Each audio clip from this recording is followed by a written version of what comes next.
Hola, buenas tardes a todos y todas. Muchas gracias por acompañarnos en esta sesión inaugural del Grupo de Trabajo de Discapacidad y otras categorías sospechosas del Foro Latinoamericano de Antropología del Derecho en colaboración con la ENES Morelia.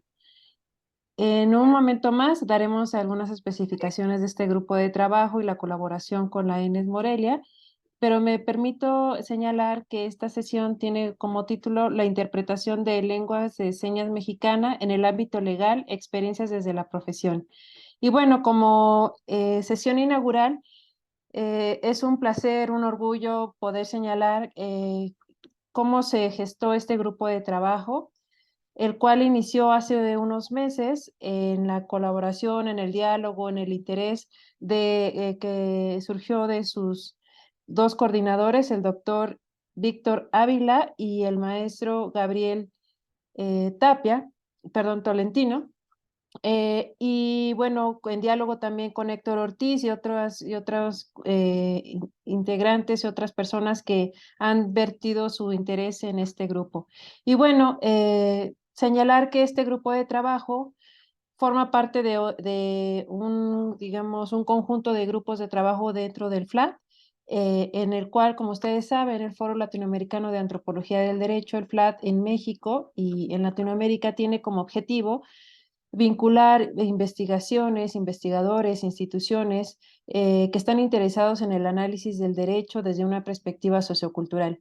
En este sentido, celebramos el surgimiento de este grupo, reconociendo la importancia que tiene el tema de la discapacidad para el análisis de todas las complicaciones, de todas las dimensiones de análisis que están ahí implicadas y de la necesidad que se tiene como sociedad y como academia de ampliar este universo de reflexión en torno a justamente la discapacidad y otras categorías sospechosas. Así que desde el Foro Latinoamericano de Antropología del Derecho saludamos, felicitamos a sus coordinadores y les deseamos la mejor de las suertes para todas las sesiones y todas las demás actividades que estarán desarrollando. Así que bueno, no me queda más que nuevamente insistir en la felicitación y cederle el micrófono al doctor Víctor Ávila para la moderación de esta sesión. Adelante, por favor. Muchísimas gracias, doctora Irene. Solo una duda técnica. ¿Va a ser transmitido por Facebook? En este momento solo se está grabando. Ah, muy bien, gracias. Bueno, como ya nos anunciaba la doctora Irene, que por supuesto hay que darle el reconocimiento del interés por conformar un grupo de trabajo, ¿no? Me parece que si estamos aquí es porque ella ha tenido un interés y una serie de contactos por dar voz a uno de los grupos más invisibilizados en México. Y lo digo en tono personal y profesional. Muchísimas gracias por el espacio, Irene. Bueno, vamos a tener hoy nuestra primera sesión con el maestro Gabriel Tapia, que nos va a presentar la interpretación de la lengua de señas mexicana en el ámbito legal, experiencias desde la profesión. Gabriel Tolentino Tapia es licenciado en Sociología por la Universidad Autónoma del Estado de Hidalgo y maestro en Ciencias Sociales y Humanidades por la Universidad Autónoma Metropolitana, Unidad Coajimalpa. Es candidato a doctor en Antropología por el Centro de Investigaciones y Estudios Superiores en Antropología Social, CIESAS, sede Ciudad de México. Sus líneas de investigación son estudios urbanos y territoriales, estudios sobre movilidades, discapacidad y estudios sordos. Es integrante del Foro Latinoamericano de Antropología del Derecho, FLAD, y de la Red Multidisciplinaria para la Investigación sobre Discriminación en la Ciudad de México, REDIM, y del Consejo para Prevenir y Eliminar la Discriminación en la Ciudad de México, COPRED.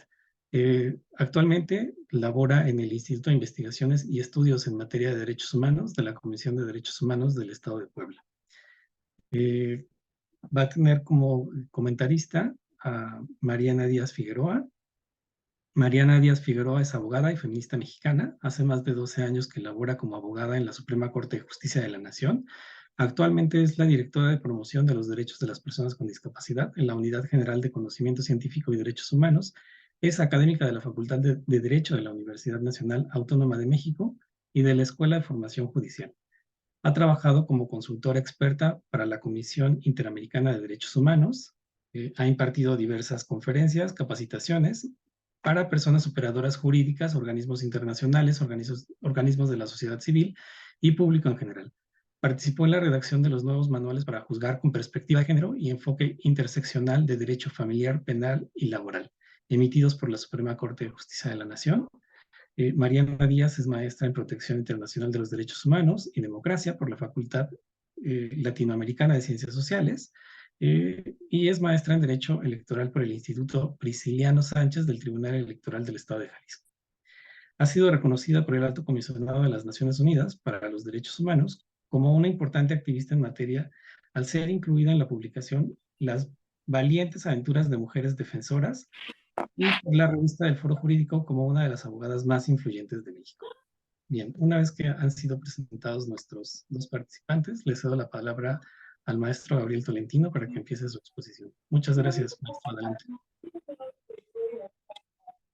Hola, buenas tardes. Voy a tratar de compartir pantalla, pero no sé, creo que no tengo permiso.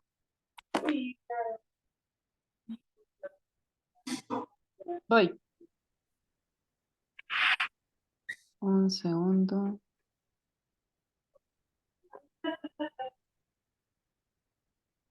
Listo. Bueno, pues creo que ahí ya se ve, ¿verdad? Sí. Ok, pues voy a ser breve con la presentación para dar sobre todo espacio a Mariana que pueda comentar y obviamente pues agradecer su presencia tanto de ella como de Héctor, ¿no? Que hizo el vínculo, la gestión, Víctor, Irene y todas las demás personas que han estado involucradas con este espacio. Muchas gracias. Y bueno, comentar lo que voy a presentar, como se habrá leído, si tiene la oportunidad de checar el texto, es un trabajo pues, que se desprende de la tesis de doctorado, o sea, forma parte del trabajo de campo que estoy realizando entre 2018 y 2019, parte del 20 ya sobre todo digital o virtual, ¿no? Con esto de la pandemia se movió un poco el trabajo de campo, pero bueno, esta es, digamos, información que se desprende de ahí y que propiamente ya no toca la tesis, o sea, la tesis no tiene directamente que ver con esto, sino que es información que salió y que se aprovechó. En octubre del año pasado estuvimos en un congreso, varios integrantes en un congreso de constitucionalismo en Durango, y bueno, fuimos invitados como la parte, digamos, antropológica del Congreso, y de ahí se hizo la invitación a que las presentaciones se publicaran, se formaran parte de un libro. Entonces el texto que está por acá, que se va a comentar, pues va a formar parte de este documento que seguramente se estará publicando a finales de este año, a principios de otro. Y bueno, no quisiera meterme mucho como en esta cuestión de antecedentes de investigación. También en el espacio aquí en el texto no dio mucho para saber, por ejemplo, de entrada, qué tanto se ha investigado sobre el papel en general de los intérpretes de lengua de señas en México y en específico en el ámbito legal, ¿no? Que sabemos que es un espacio pues con ciertas reglas, con ciertas disposiciones, donde la situación de los intérpretes pues, es muy distinta, como lo voy a comentar a lo largo de la presentación, de cómo se daría, por ejemplo, en el ámbito educativo, en el ámbito de la salud. Entonces, la idea es retomar algunas experiencias de gente que se ha dedicado a esta noble profesión, pues, que es la interpretación, concretamente en el ámbito legal, y diremos también metodológicamente que es un ejercicio de observación, digamos, secundaria, en el sentido de que no fue como directamente mi objetivo, dado que la naturaleza de la tesis es otra, observar espacios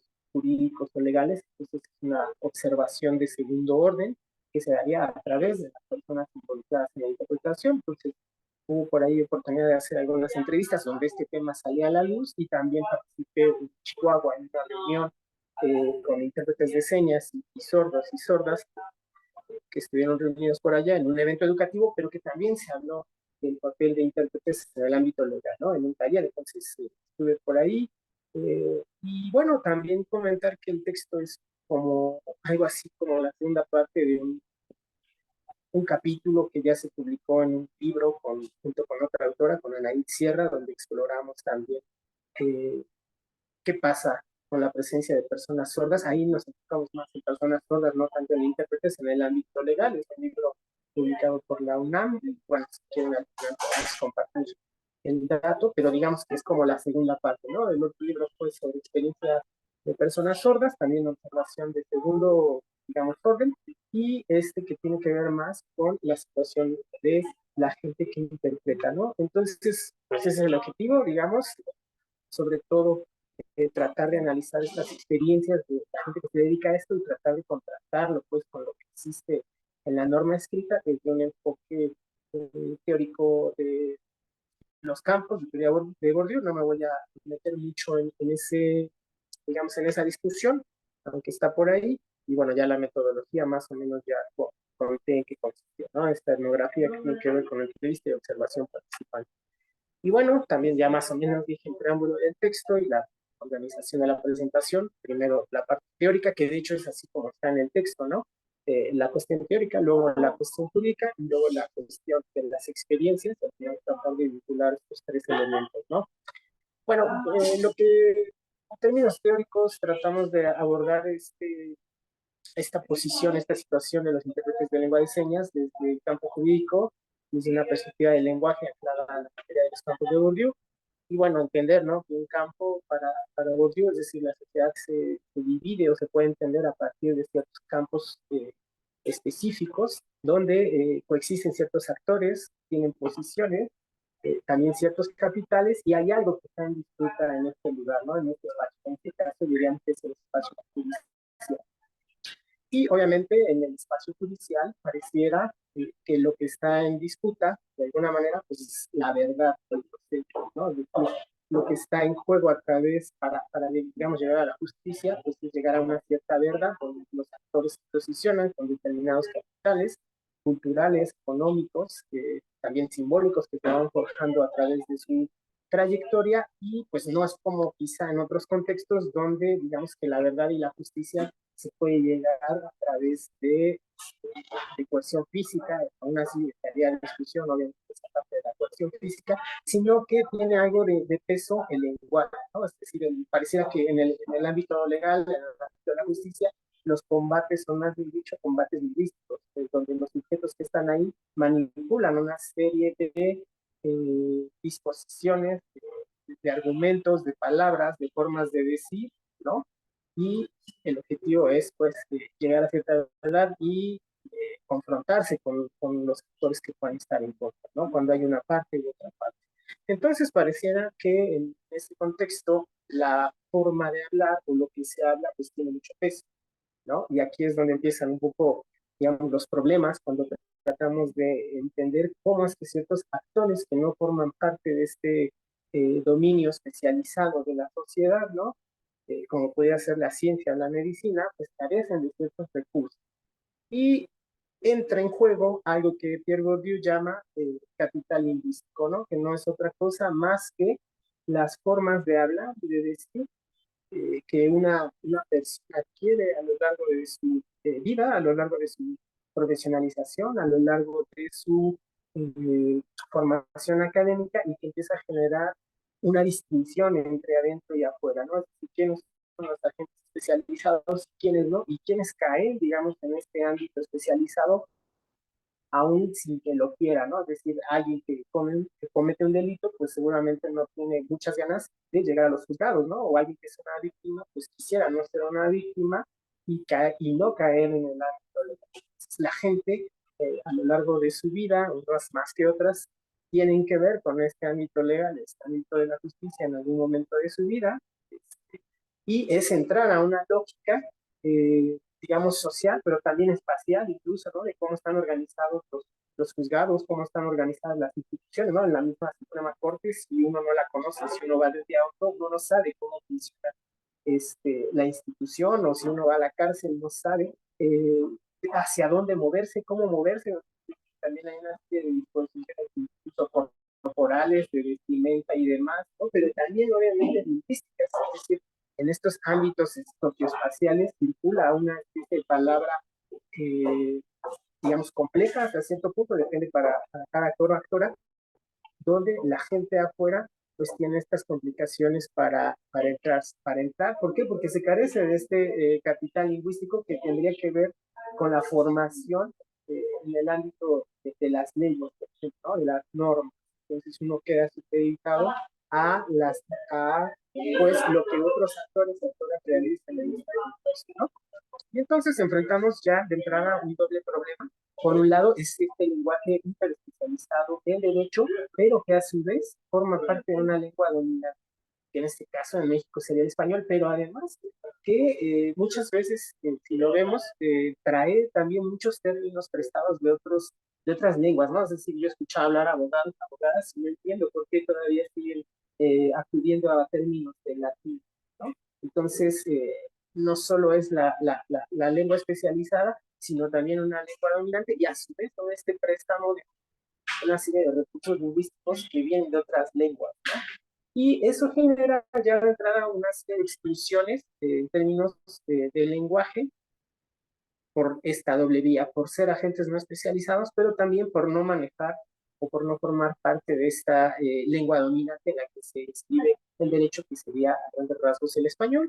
Obviamente se ha discutido mucho la posición de los pueblos indígenas con respecto al derecho del Estado, pero obviamente vemos también que de manera paralela hay muchas digamos, luces que se dan entre unos grupos y otros. También podrían estar los migrantes, pero también las personas con discapacidad auditiva, las personas sordas y obviamente las que manejan pues un lenguaje, una lengua distinta al español, que en este caso sería la lengua de signos, ¿no? Ahí ya hay un gran contraste entre la lengua de señas y la lengua el español. Considerar también, y a lo mejor me adelanto un poco, que la lengua de señas, como contexto lo digo, crece de una manera o se va diversificando de una manera muy distinta quizá como lo hace el español, porque hay una discusión, o lo que yo veía cuando se trabajo de campo es porque señas de muchos temas. Es como este juego de huevo la gallina, ¿no? Es porque los sordos o sordas no han estado involucrados en esos ámbitos, o es porque la lengua misma es como limitada, ¿no? Lo que veía yo es que la exclusión socioespacial de los sordos en ciertos ámbitos genera a su vez una exclusión lingüística, ¿no? Es decir, si no hay una seña para causa o si no hay una seña para litis o lo que ustedes quieran, no es como a veces creen que es un prejuicio de los oyentes porque hay una limitación en la lengua como si fuera naturalmente, eh, digamos, menos capaz de instruir o de digamos, elaborar conceptos más abstractos, sino que esto tiene que ver con la ejecución misma de estos sujetos, ¿no?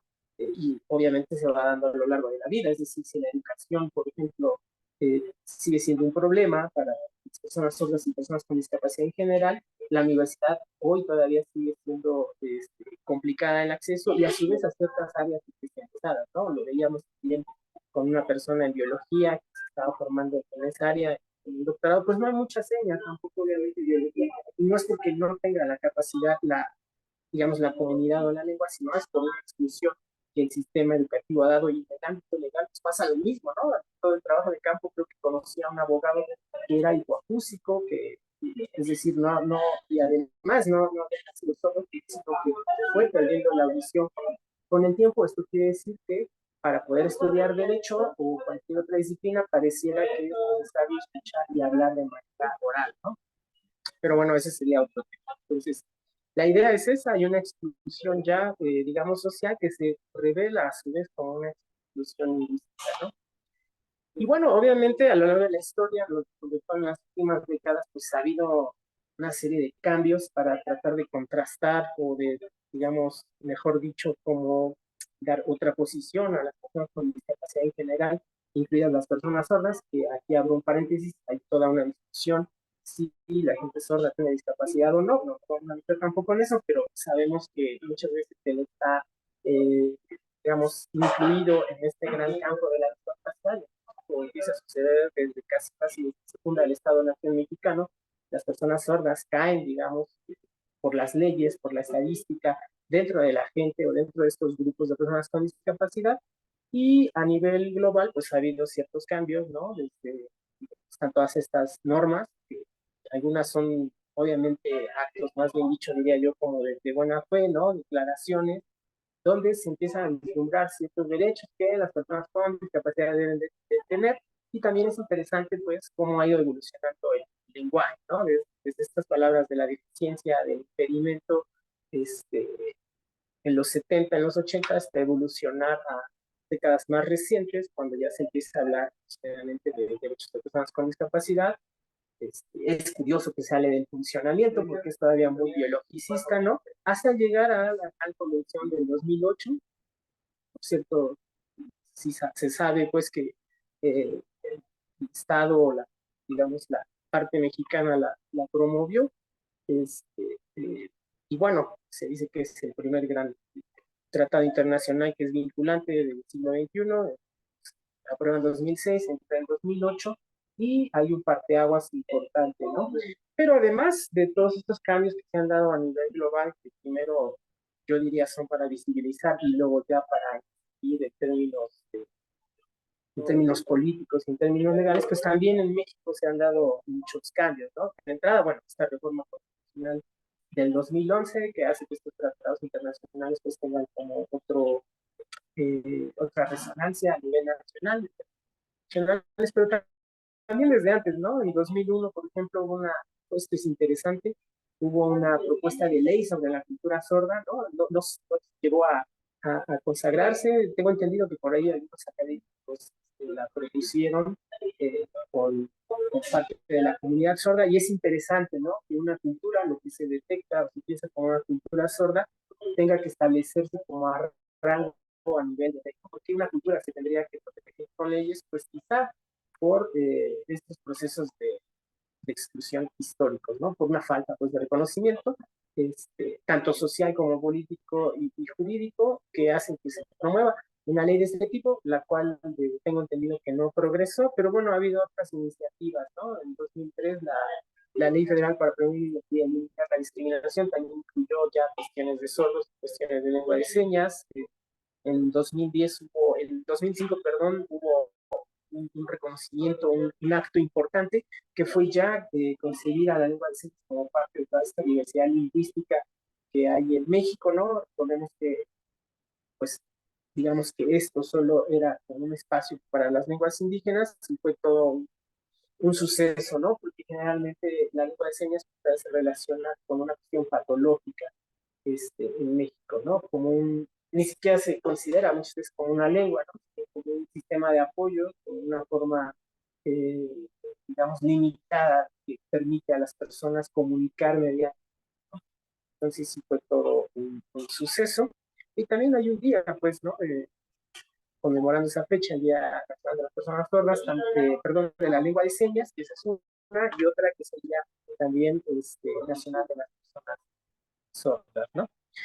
Eh, y bueno, en los últimos años, diría yo, en México, a la par de todos estos cambios globales, pues también hay una serie de normas que empiezan a vislumbrar no solo la presencia de estos sujetos, de estos grupos, sino también pues a tratar de politizarlo más, ¿no? De que tenga ya como ciertas implicaciones en la práctica. Por ejemplo, en 2018, hace no mucho, pues ya se también dictaron ciertos lineamientos para la accesibilidad de la televisión, en la radio, obviamente a los sordos implicaba más la cuestión de la tele, también hubo por ahí medidas en el cine, ¿no?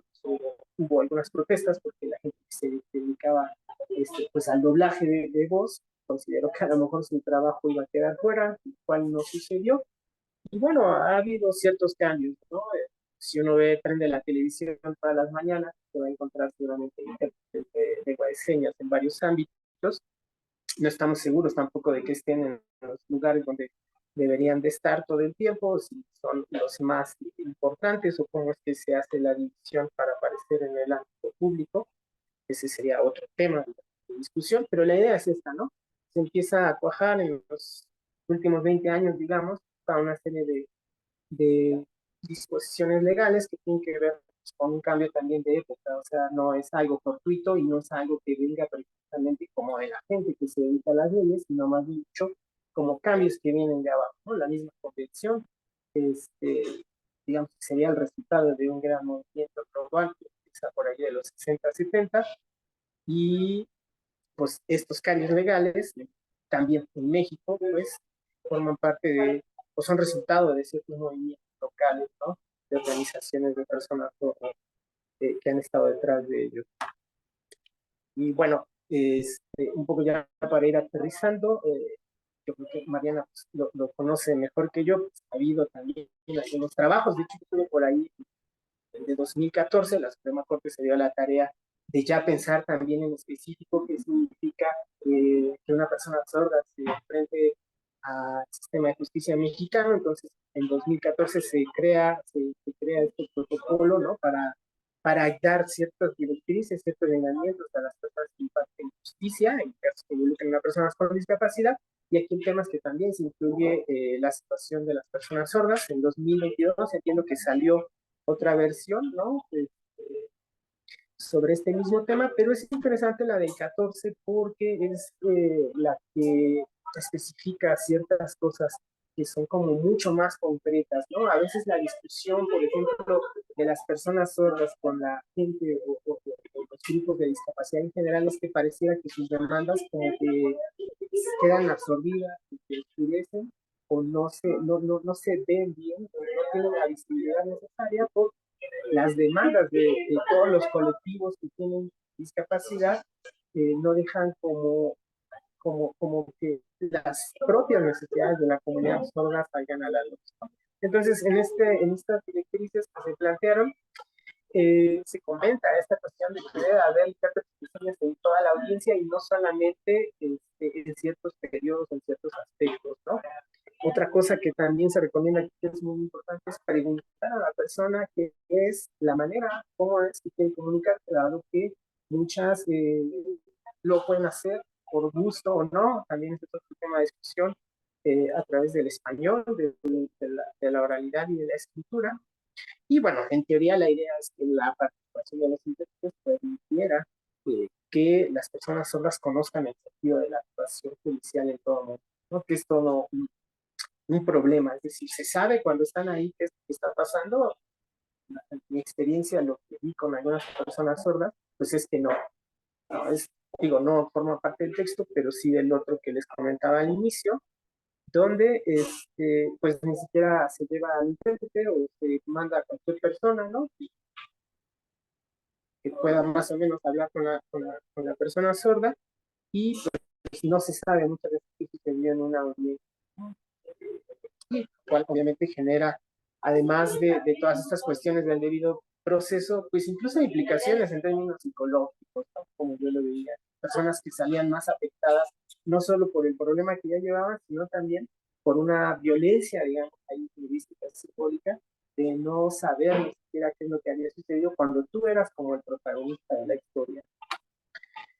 Y bueno, otras cosas que también se hablan en este documento del 2014 es la formación de intérpretes. Se sabe que hay mucho problema con la formación técnica, ¿no? Entonces hay mucho conocimiento que también para este gremio como que todavía no ha acabado de sedimentar. O sea, cuando hablábamos desde la perspectiva de Bourdieu sobre esta gente de dentro y de fuera, pues veíamos o podríamos pensar que las personas sordas son obviamente excluidas de este ámbito social y comunicativo, pero obviamente a su manera también los intérpretes, ¿no? Muchos intérpretes en México se han formado en grupos religiosos, ¿no? Se han formado dentro de sus mismas familias, pero eso no implica que haya un proceso de especialización, que todavía es algo que está a debate en el gremio, ¿no? No es lo mismo interpretar en una escuela que interpretar en una sala judicial. Y ese es como un tema, es una problemática que el mismo gremio está tratando de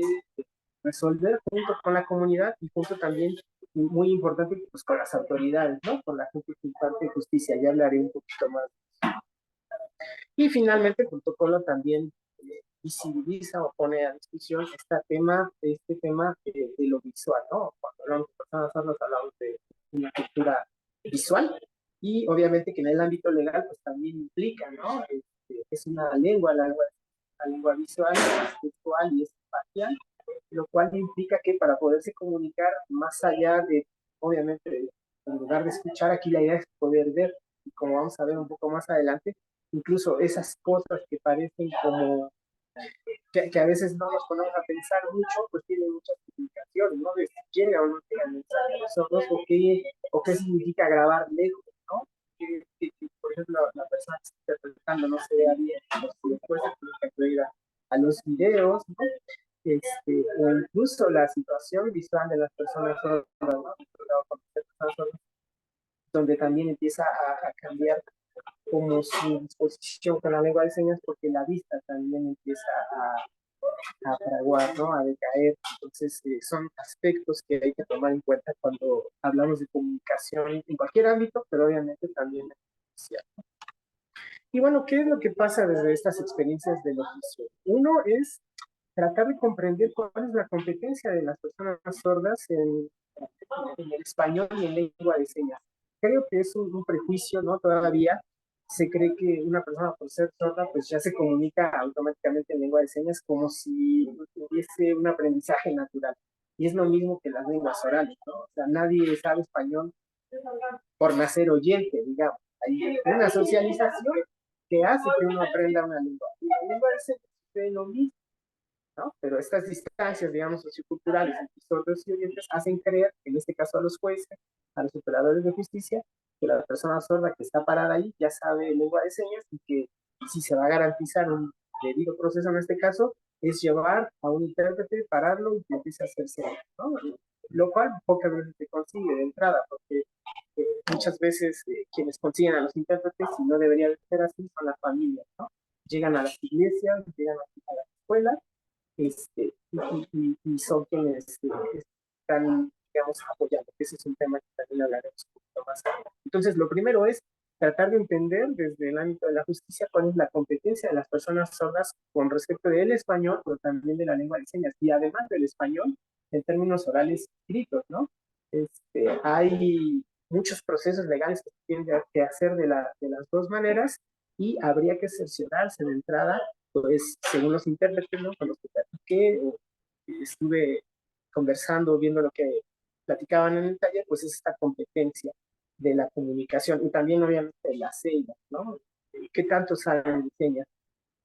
Lo que ya se decía coincide, digamos, aquí entre el protocolo entre estas directrices de la Suprema Corte y lo que se ve en el trabajo de campo, es esta pregunta que es elemental y que muchas veces no se hace, según el punto anterior, es la forma en la que tú te quieres comunicar, ¿no? Y creo, por lo que he visto, quienes trabajan con personas indígenas sucede algo similar, ¿no? Aquí es bien parecido porque muchas veces, comentaba mi intérprete, si el juez, por ejemplo, ve que la persona sorda está oralizando o que trae un aparato auditivo, entonces se deduce en automático pues que no necesita intérprete de lengua de señas, lo cual pues es falso, ¿no? Que alguien esté medianamente oralizado no quiere decir que no se sienta más cómodo o cómoda en la lengua de señas. Entonces, la pregunta básica es eso, ¿cómo es que una persona desea comunicarse? Y también estas condiciones sensoriales que se van gradando, por ejemplo, la hipoacusia, ¿no? Me comentaba un intérprete, por ejemplo, que en una sesión una persona también, digamos, por cierta presión social, dijo al juez que sí, que sí entendía el español, ¿no? A lo mejor para quedar bien o no verse limitado, conforme van avanzando en la sesión, se van dando cuenta que no está entendiendo, ¿no? Mucha gente hipoacústica por esta presión social llega a decir sí a todo, ¿no? En las conversaciones cotidianas, pero en realidad muchas personas no están entendiendo, ¿no? Y hay un problema aquí sensorial, pero también lingüístico, y entonces ya cuando se pide a la persona intérprete, pues no siempre se accede a ello, porque a lo mejor ya hay un avance en la audiencia, pero también porque a lo mejor el mismo juez o jueza pues ya no cree, ¿no? Porque ya vio una imagen de esta persona que conecta con este horizonte cultural y y sensorial, que es traer un aparato, medianamente oralizar, ¿no? O quizá leer los labios. Entonces hay ahí una serie de choques, ¿no? Otra cosa es también cómo es que se interpreta en la lengua de señas y cómo es que las personas sordas comunican, ¿no? Si ustedes hablan con una persona sorda, muchas es muy curioso, en teoría, lo pongo entre comillas, no saben dónde viven. es decir, no saben su dirección, ¿no? No saben lo que dice quizás su INE, ¿no? Pero visualmente, en la experiencia, en la práctica, pues saben llegar a su casa. Es decir, sí saben dónde viven, pero en términos prácticos, en términos visuales, en términos sensoriales, pero quizá no como los oyentes en términos del español o del inglés o de la lengua, una dirección, y aún así, ¿no? A lo mejor tardan, yo ahora cambié de dirección y me costó un tiempo aprenderme cuál era mi calle y todo esto. Entonces, las personas sordas también pasa. Y aquí sucede algo interesante, que me comenta el intérprete Daniel Maya, que es muy conocido, eh, que a lo mejor el juez pregunta algo, ¿no? Y dígame dónde sucedió el, digamos, la disputa o el problema. Y una persona sorda, y eso lo confirmo, ¿no? Lo vi, el trabajo de campo, te puede empezar a narrar lo que hizo quizá desde la mañana. O sea, te va a explicar y me levanté y me vestí, me puse así, tal ropa, y caminé y me fui para allá y luego vi a un sordo y llegué y había un perro en la esquina y después estaba el Oxxo. Y esta forma de narrar las cosas que además es también como ciertas alegorías con las manos, pues llegan a contrastar con lo que los jueces quieren de una audiencia, que es algo como muy breve y muy rápido. Y aquí entramos ya en una especie de choque, de una disposición pues sensorial, comunicativa, pero también cultural. ¿De qué significa poseer una cultura visual? Y cómo es que la expresan. Y además los tiempos, ¿no?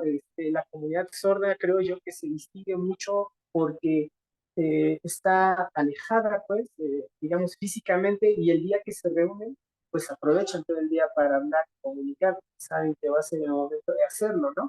Ese tiempo orgánico, ese tiempo comunitario, contrasta obviamente con una economía temporal que puede haber en instituciones como las de salud, pero también en las... Entonces hay también ahí otro choque u otro contraste donde pues donde a lo mejor, y también puede pasar con oyentes, ¿no? Donde a lo mejor tú vas y expresas una serie de necesidades, una serie de cosas que pueden ser incluso como traumáticas o que para ti son importantes, ¿no? Y me imagino que con los médicos puede suceder igual, pero pues al juez como que no le importa o no le interesa tanto detalle y trata de reducirlo a un hecho muy concreto.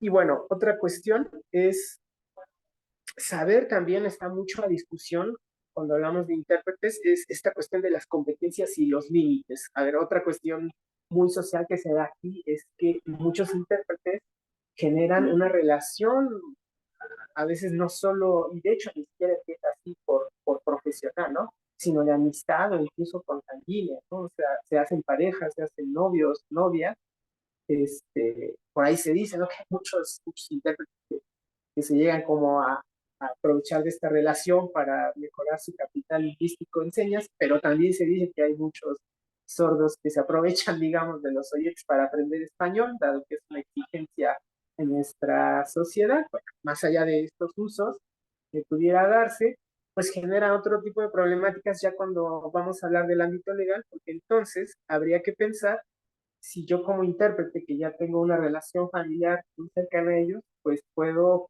hacer este trabajo de manera objetiva o no. Entonces ahí digamos que quienes se dedican a esto muchas veces tienen que pensar si pueden o no pueden entrarle, porque a lo mejor ya hay un conflicto de intereses. Y por otro lado, también en términos técnicos, reconocer las competencias y los límites, ¿no? O sea, a mí me pasó. O sea, yo mucho, cuando hacía trabajo de campo con personas sordas, muchas creían que yo me quería formar como intérprete y llevaban 10 minutos de verdad de conocerme y ya me estaban invitando a interpretar a su universidad. Imagínense si yo hubiera aceptado. Y ahí genera una serie de pues, otros problemas, que es que, pues sí, se discute mucho en el gremio, hay mucha gente que está parada interpretando en la televisión, bueno, no sé si mucha, que está en la televisión o está en la escuela o en el ámbito legal ustedes quieren, pero que no tiene estas competencias, ¿no? Y no se ve como estos límites hasta dónde yo puedo interpretar, no solo por mi relación con la persona, sino también por la capacidad técnica. Además, en este caso estaríamos hablando de que la interpretación en términos legales, pues necesitaría como de otro adiestramiento especial, ¿no? Algo más que se ha dicho es que antes sucedía mucho, o sea, esto de la profesionalización de los intérpretes es algo que está en boga, pues, ¿no? ¿Hasta qué punto las personas intérpretes, dado que tienen este poder, digamos, de la voz oral, pueden representar, digamos, a las personas sordas, ¿no? En el taller que veíamos en Chihuahua, pues se discutía que a veces los intérpretes, incluso sin querer, se van metiendo tanto que terminan haciéndola no de intérpretes, sino más dicho a veces de psicólogos, ¿no? O de los mismos abogados, ¿no? O alguien trata siempre como de representar, como de ser la voz de los sordos, ¿no? A mí me pasaba por ejemplo incluso en la calle, o sea, íbamos a comer y cuando estábamos en el puesto de las tortas, iba yo con una persona sorda, en automático la persona sorda me decía a mí lo que quería que le dijeran del negocio, y el del negocio, a su vez, generaba como esta misma relación, donde a mí me hacían como, digamos, intérprete informal en ese momento, y entonces empieza a ver como una especie, como, no sé si no es despersonalización el concepto, es como anular un poco la presencia donde ni siquiera se le voltea a ver a la persona sola. Entonces el del negocio ya me dirigía a mí y terminaba siendo otra vez eso, una discusión o una conversación entre oyentes. Esta situación también puede suceder en el ámbito legal, ¿no? Y obviamente que tiene implicaciones, incluso yo diría psicosociales. ¿Qué significa que te anulen a ti en un momento que ni siquiera te vean a los ojos, que pareciera que tu representante, que tu intérprete es algo más, ¿no? Este intérprete. Entonces aquí pues, la idea es entre los intérpretes saber cómo gestionar estas posiciones y el poder que saben que tienen también sobre las personas sordas, ¿no? Otro caso que no está documentado aquí, una chica que es trans, tuvo un problema en el metro, va a parar a uno de estos juzgados, donde tienen como ese tipo de cuestiones, llega, mandan a no sé qué intérprete y el intérprete le dijo a la persona pues que se callara, ¿no? Que no dijera literal, que no señara nada, que no dijera nada y que ella iba a tratar como de apoyar. Y estaba anulando otra vez como esta capacidad de autorrepresentarse o de, digamos, emular su voz a través de un intérprete de lengua de señas en un juzgado, ¿no? Y obviamente, para hablar de profesionalización, es una tarea por lo menos tripartita, ¿no? Que corresponde al gremio. Eh, Hay por ahí algunos ejercicios que Daniel Maya nos comentaba que se han hecho, sobre todo en materia electoral, de trabajar con gente de esta área para generar pues documentos que ayuden a producir también como nuevo vocabulario, pero no un vocabulario obviamente inventado por los intérpretes, ¿no? Y mucho menos por las instituciones. Eso también suele pasar mucho, ¿no? Alguna vez estuve en la UACM, y se platicaba un poco, ¿no? A modo de discusión. Bueno, necesitamos crear señas para la biología o para ciertas áreas. Preguntaban, ¿no? Era buena onda desde la institución. Si estas señas se crean, ¿son como propiedad entonces de la UACM? Obviamente los intérpretes le dijeron no. A ver, de entrada, la UACM no va a crear las señas ni los intérpretes. Tendría que ser en diálogo con las personas sordas, ¿no? Entonces, si lo llevamos al ámbito legal, pues sucede lo mismo. Si queremos la seña de causa, o si queremos la seña de, de cualquier término, pues tendría que salir de un proceso de socialización con las personas sordas que sean obviamente tomadas en cuenta trabajando con las personas expertas del ámbito jurídico, del ámbito legal y también pues, con los intérpretes, que son como digamos puentes comunicativos, ¿no? Entonces es una tarea que a veces también se llega a confundir y que es bueno aclararlo, ¿no? Las señas finalmente son de propiedad comunitaria, no son de una propiedad institucional y demás, ¿no? Entonces, existen todavía algunos vicios en las instituciones, así le puse aquí, que cometen una y otra vez, como lo deja ver este intérprete, que cambiamos su nombre, pues, eh, donde generalmente se cree que para llevar a alguien de interpretación pues puede ser quien sea, ¿no? Y como él dice, pues ya se la están aprendiendo, porque si a veces llega un sordo a un juzgado y dice necesitamos un intérprete, pues el juez ya va aprendiendo que va a la mejor al DIF o va a la SED o va a esta institución de discapacidad y los llevan y pareciera que se está resolviendo el problema. Pero lo que hay de fondo es que, como decía casi al inicio de la presentación, pues muchos de estos intérpretes no están totalmente formados en estos ámbitos legales, ¿no? Se toma muy a la ligera qué significa el discurso académico o el discurso escolar y se lleva automáticamente al discurso legal, más si estamos hablando de que no existe profesionalización como tal, institucional, de intérpretes en el ámbito legal o en el que ustedes quieran, ¿no? Médico, si todavía es médico este proceso, y además genera una problemática para el gremio en términos como de posicionamiento laboral, ¿no? Porque ya no se paga, pues, o sea, ya se están ahorrando estas instituciones un dinero tratando de traer a alguien que además debería estar cumpliendo otra función en una escuela o en un hospital, en lo que ustedes quieran, y cuando sucede, ¿no? Que a lo mejor un intérprete accede, pues se dice dentro del gremio que pues, nos está afectando porque está como eh, está quitando como estas posibilidades de generar también incluso plazas, ¿no? Es decir, como lo dice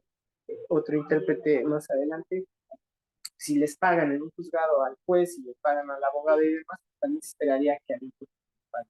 Y sí les pagan, pero también cuando van, en algunos casos, me comentaban que pues no sé si sea discriminación o que al juez también le tarden, pero tardan mucho en pagar. O sea, y en muchos ámbitos, ¿no? También en el legislativo, o sea, no te pagan luego.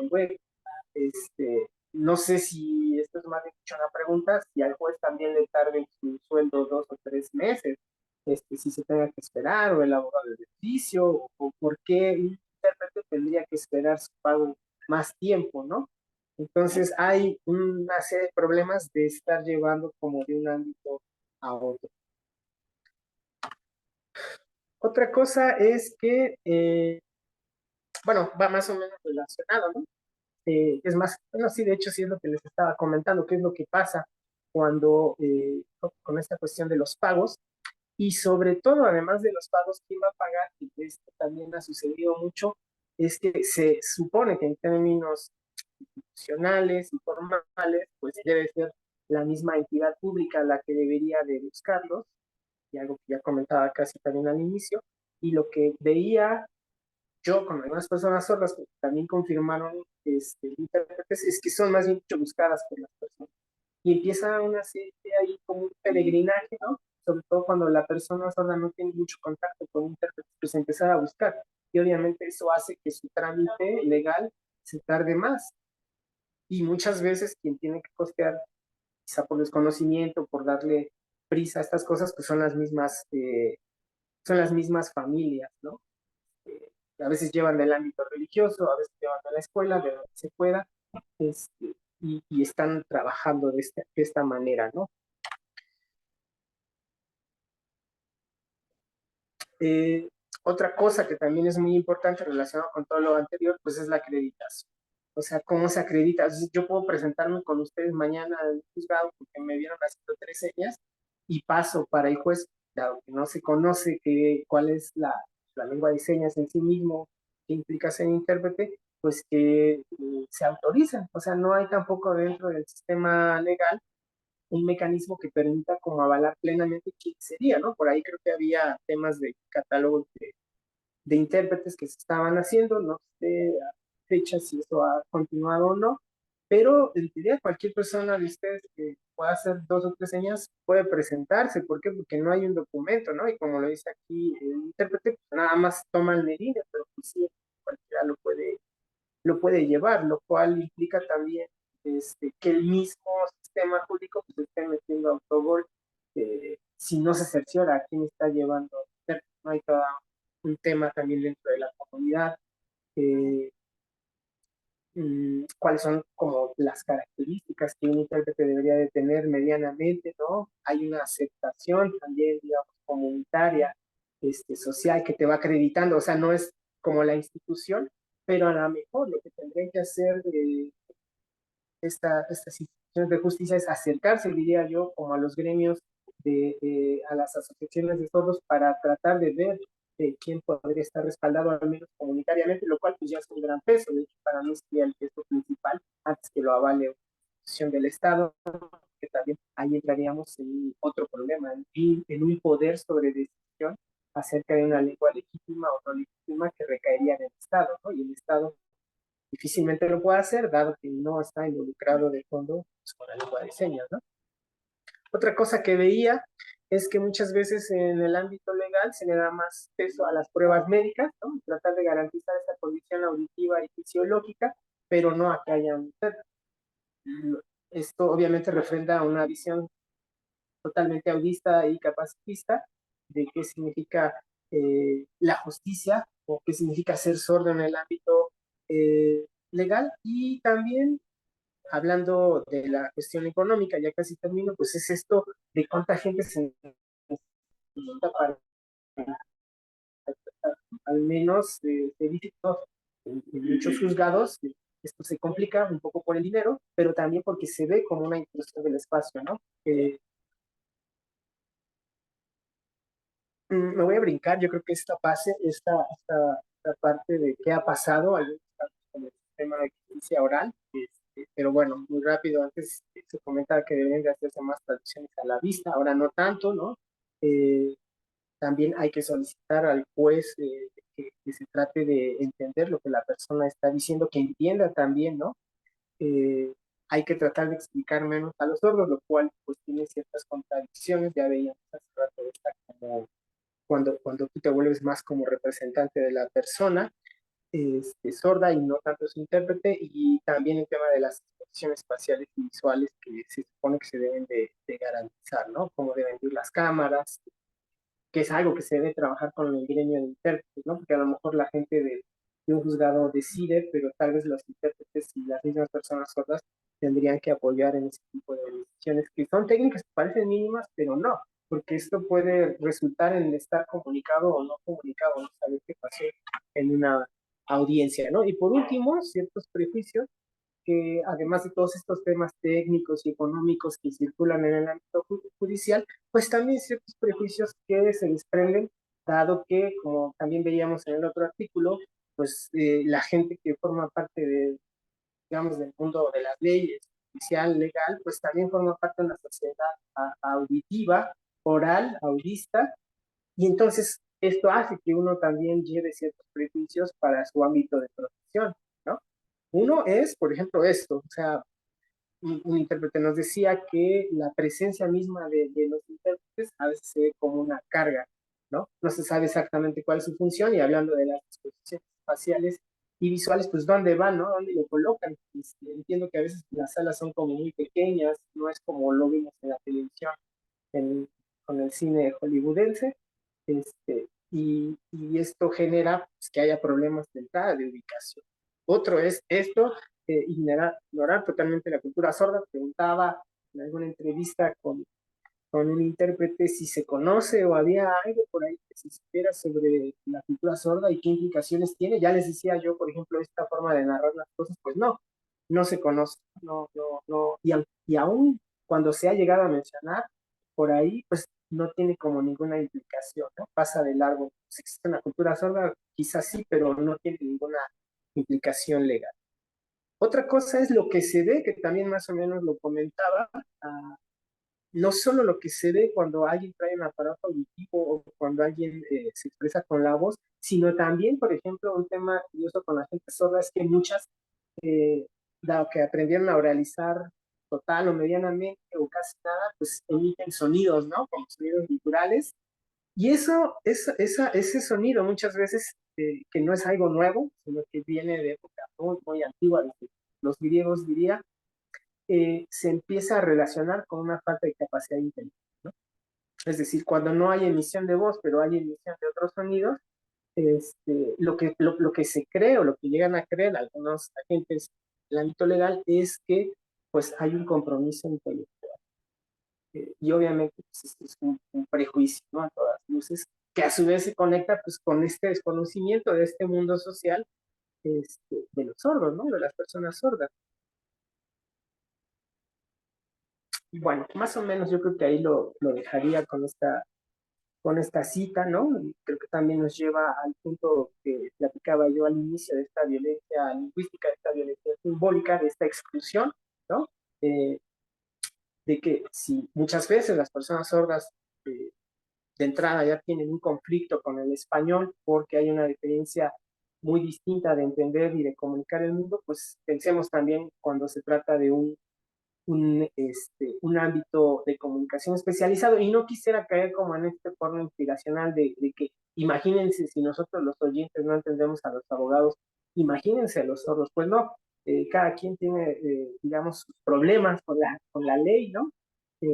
Pero bueno, aquí se presentan otro tipo de elementos que estarían afectando la comunicación de las personas sordas en el ámbito legal. Ahí lo dejo. Muchas gracias.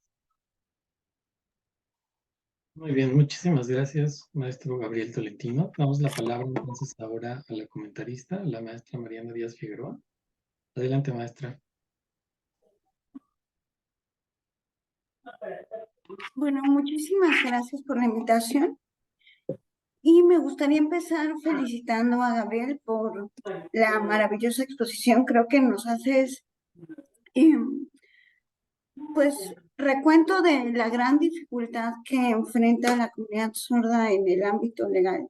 Y creo que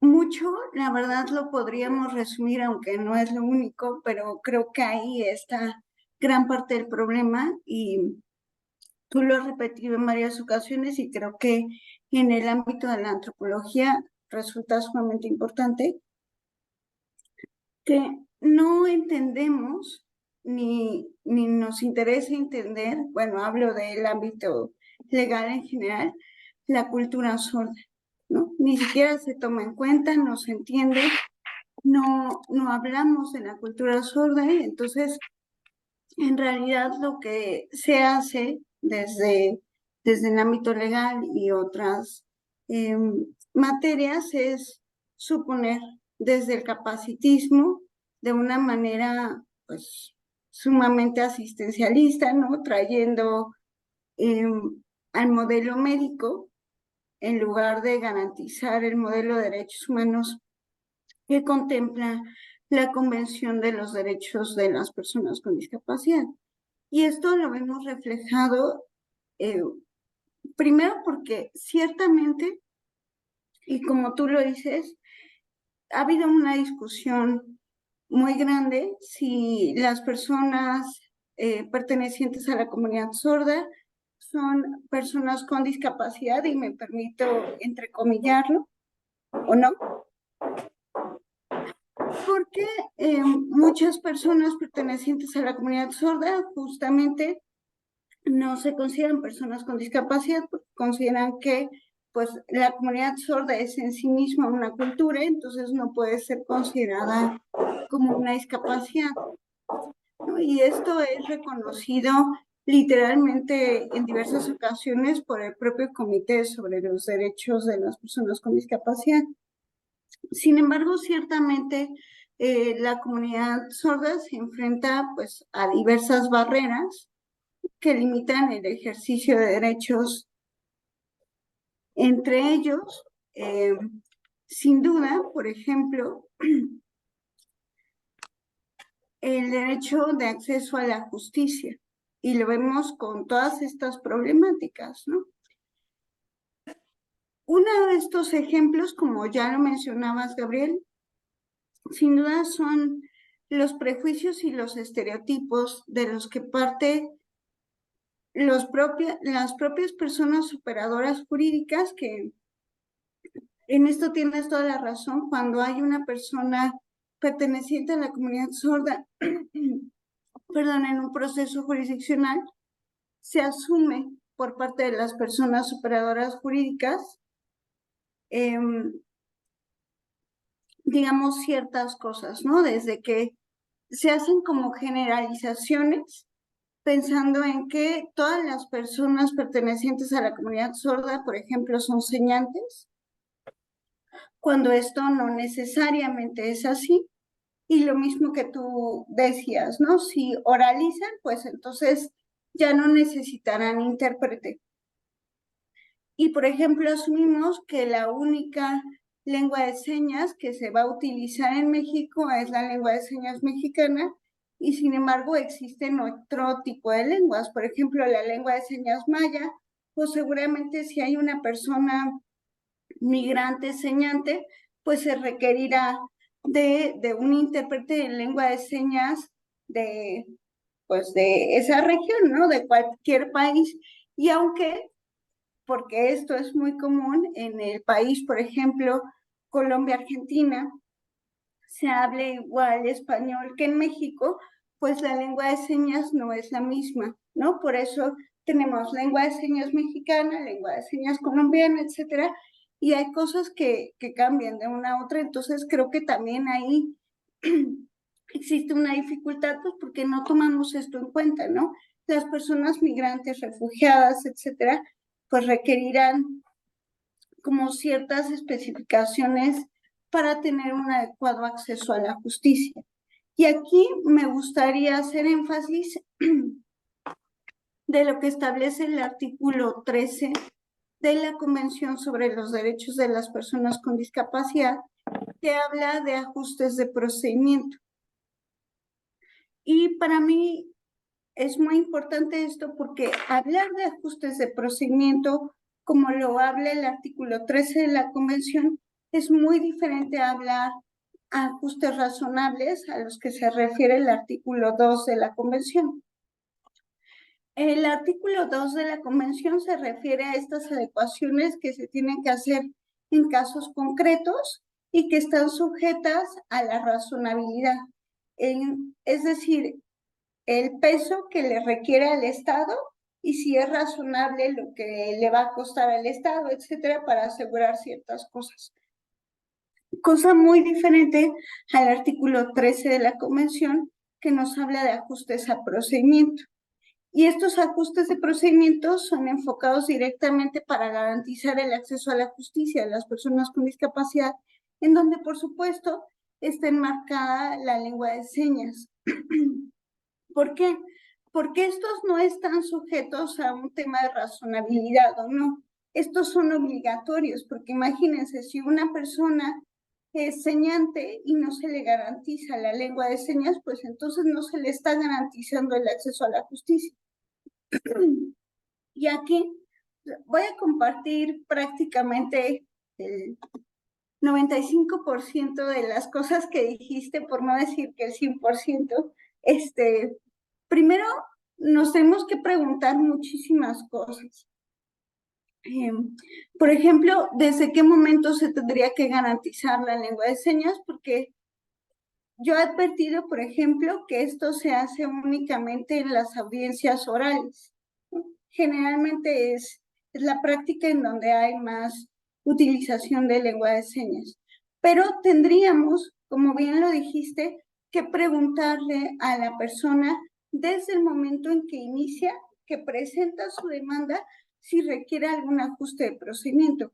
Igual nos puede decir que requiere lengua de señas o que requiere todas las comunicaciones por escrito o que requiere algo en específico, ¿no? Que sea la propia persona quien vaya marcando las pautas, y creo que en todos los momentos del proceso tendrían que garantizarse estos ajustes de procedimiento, no únicamente en aquellos en donde las personas operadoras jurídicas lo consideran más adecuado, ¿no? Sino desde el momento mismo, insisto, de la demanda, por ejemplo. ¿Por qué?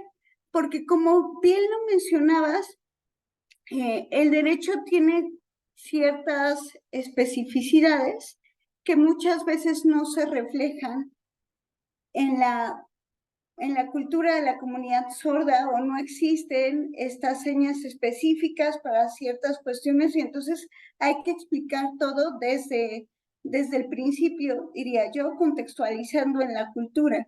Y eso implica mucho más allá, por ejemplo, que la sola audiencia o que la sentencia, ¿no? Porque hay que especificar y explicar figuras que, si bien, como tú dices, tienen una complejidad mayor porque a veces hacemos referencia a latinajos, por ejemplo, pero creo que también no solamente eso, sino figuras académicas que ahora están muy en boga, por ejemplo, feminismo, interseccionalidad, violencia basada en género, que tienen como cuestiones muy concretas con complejidades específicas que quizá no existe la seña específica, perdón, pero que se puede explicar el contexto para entender la problemática. Y con esto voy a retomar otra de las cosas que tú decías. Sin duda creo que una de las más grandes problemáticas es la especialización de las personas intérpretes.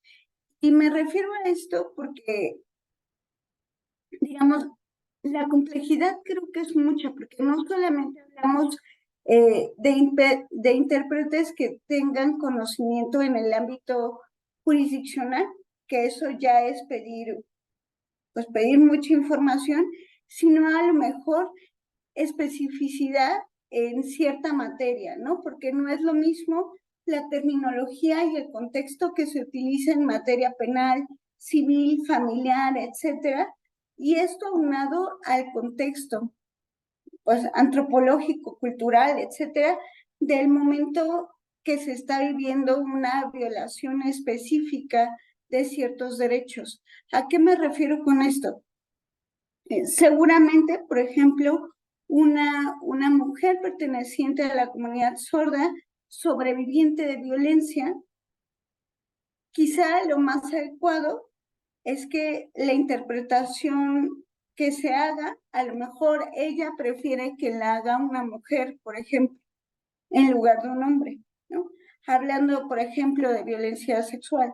Y es algo que no nos ponemos a pensar. Y además, si utilizamos como terminología más complicada, por ejemplo, en el ámbito penal, pero también terminología más complicada de violencia basada en género, con interseccionalidad, etcétera, pues entramos a cosas mucho más complejas, ¿no?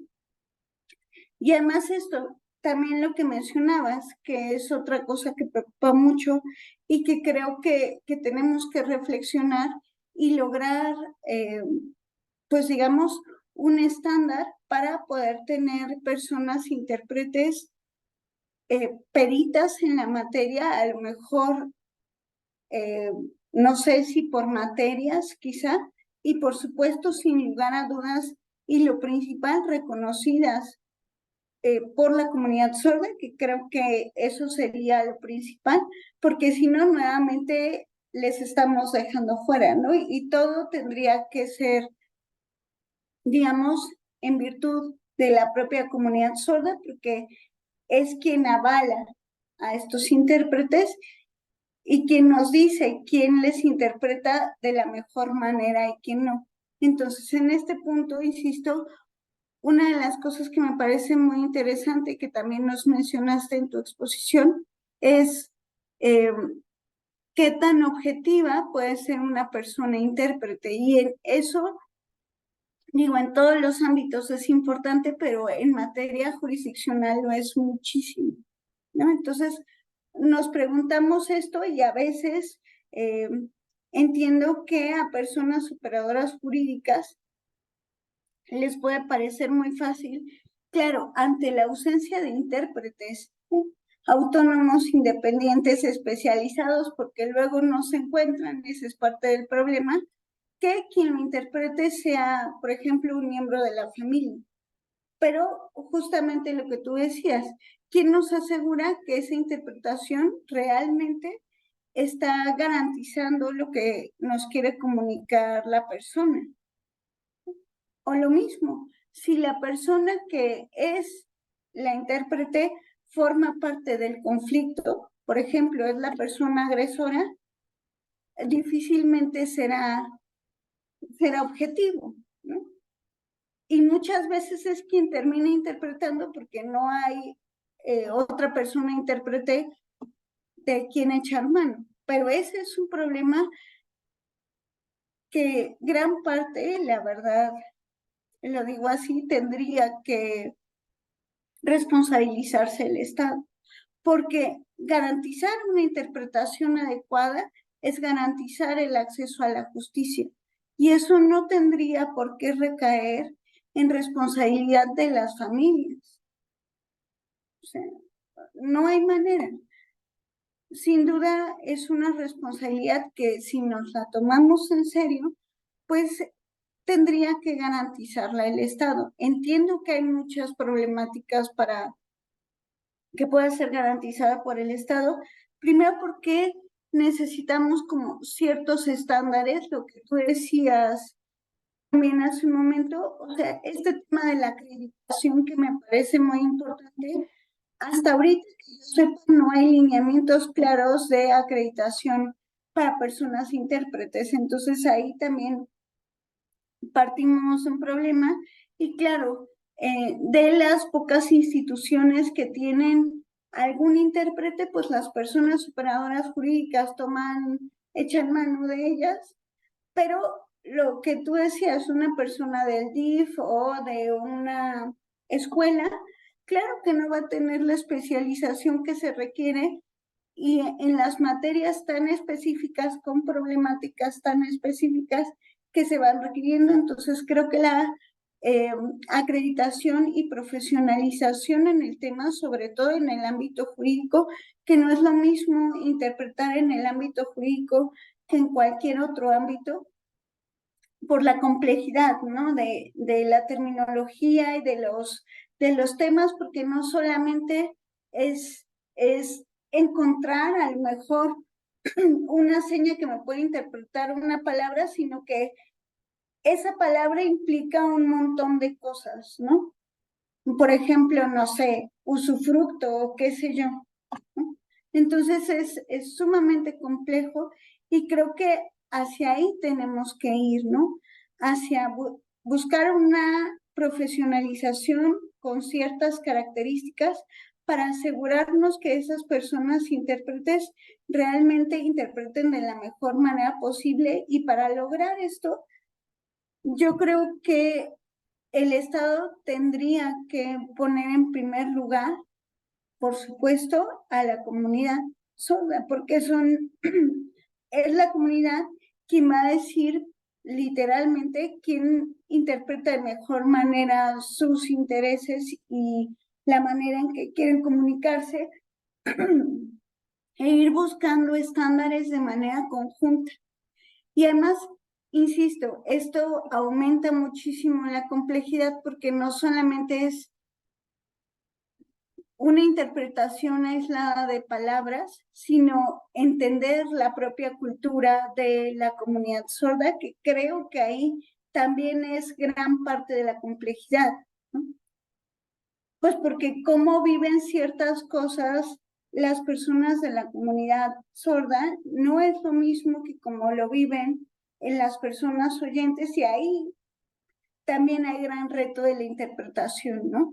No solamente las palabras en sí mismas, sino en el contexto jurídico, pero también en el contexto de la comunidad. Entonces, aumenta muchísimo la complejidad y creo que gran parte de esto, insisto, el reto que tenemos, y es muy grande, pero sin duda creo que es tratar de adentrarnos y entender más la cultura de la comunidad sorda y creo que justo la antropología nos ayuda muchísimo en eso, muchísimo y por eso creo que tu trabajo pues es muy importante porque justamente todo esto que mencionas difícilmente se entiende y se puede,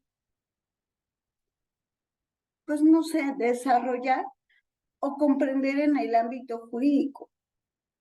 Generalmente no hablamos de estos temas y tendría que ser pues, un tema obligado, porque de no hacerlo así, de no entenderlo así, la verdad es que estamos negando el acceso a la justicia de una gran parte de la población, ¿no?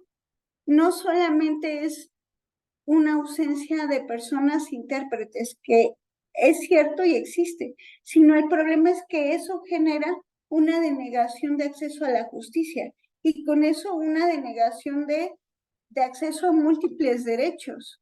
O sea, imagínense, no sé,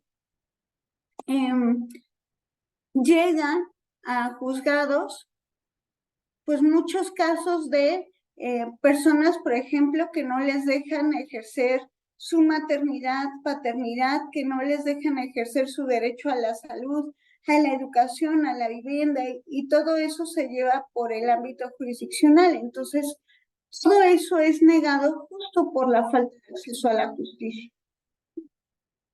Entonces, me gustaría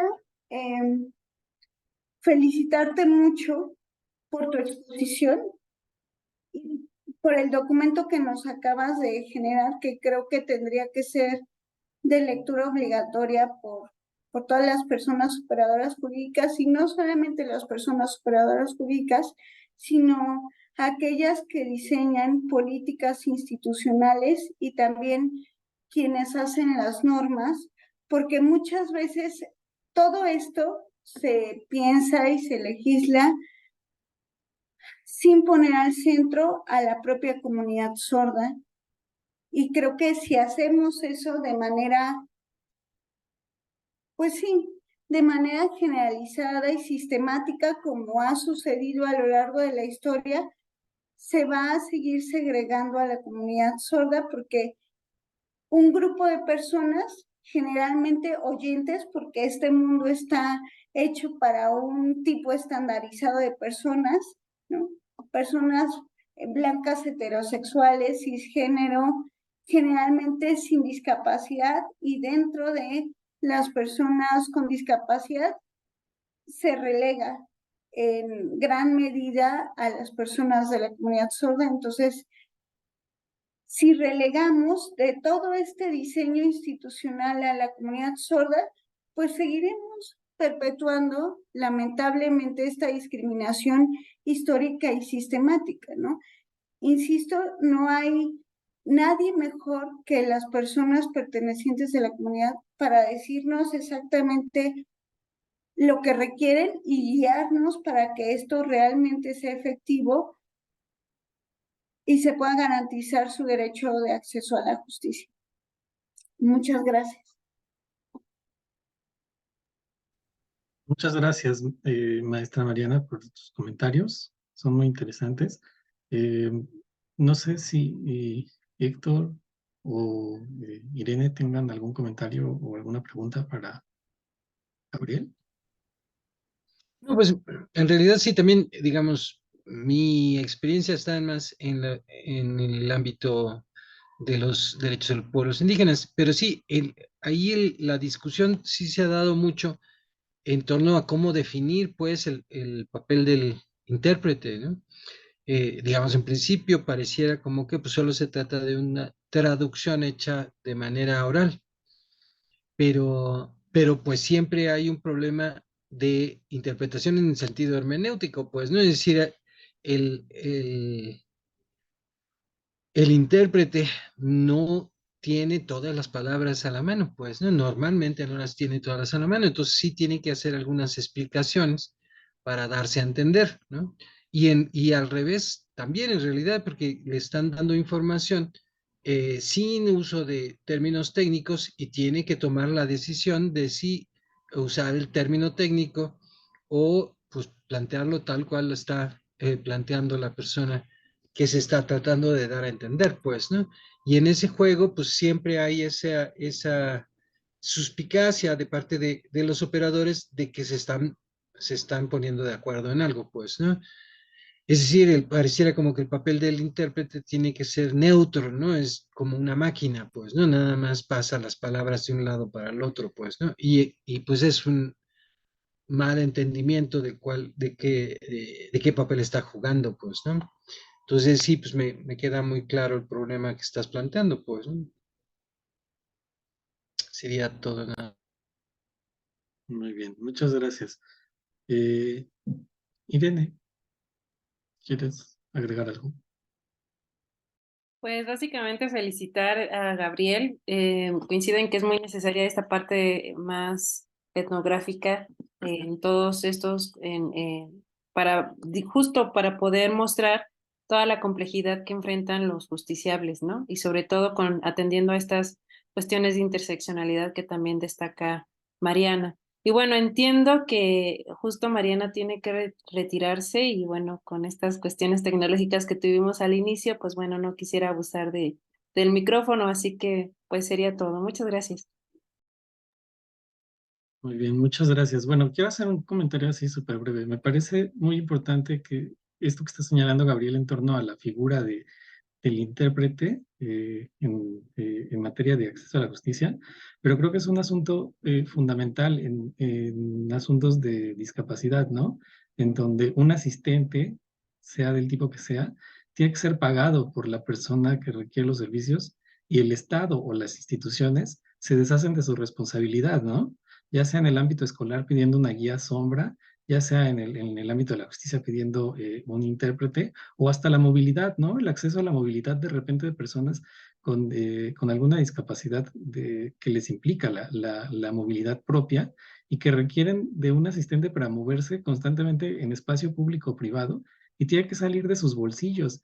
Y entonces la discapacidad desde el Estado está, a pesar de que han firmado convenios como la Convención y que son vinculativas y que tienen artículos muy específicos de cuáles son las obligaciones del Estado, dicen, bueno, la discapacidad sigue siendo un asunto individual y mientras el Estado no asuma la responsabilidad de que es un asunto de derechos humanos y que es un asunto también de justicia social, vamos a seguir viviendo esto, ¿no? Muchísimas gracias, Gabriel. Yo también me sumo a las felicitaciones. ¿Quieres agregar algo más? Pues muchas gracias aquí a las madrinas y padrinos de este espacio, especialmente a Mariana por tomar su tiempo de estar por acá y ojalá que podamos seguir conversando después, más allá de esta actividad, que podamos, no sé, a lo mejor incluso invitar a presentar algo, pero bueno, ya lo platicaremos con calma y pues muchas gracias, de verdad. Nos vemos pronto. Muy bien, entonces despedimos la transmisión, despedimos la grabación, perdón. Muchísimas gracias a todos, particularmente a Mariana por darse el tiempo y bueno, por esta labor que está haciendo desde dentro del sistema, ¿no? Muchísimas gracias, Mariana. Gracias a ustedes. Hasta luego.